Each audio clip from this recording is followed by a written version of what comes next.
बोलती पेंसिल ने एक रोशनी का गोल दायरा बनाया और अली से कहा, चलो तुम्हें तुम्हारा सच दिखाती हूं। अली की आंखों के सामने उसका पूरा पिछला हफ्ता खुलने लगा।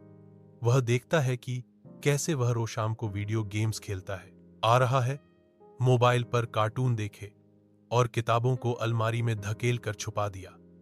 वह मंजर देखकर अली को शर्मिंदगी होने लगी। पेंसिल ने नरमी से कहा, अली, हर इंसान गलती करता है, मगर असल कमाल अपनी गलती मानकर धारण करने में है।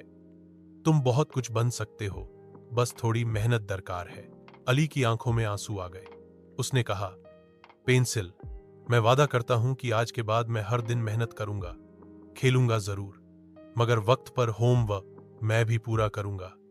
पेंसिल ने मुस्कुराकर जवाब दिया, याद रखो, असली जादू किसी पेंसिल में नहीं, तुम्हारे जज्बे और नीयत में होता है। अब अली बदलने के लिए तैयार था, लेकिन क्या वह वाकई अपने वादे पर कायम रहेगा?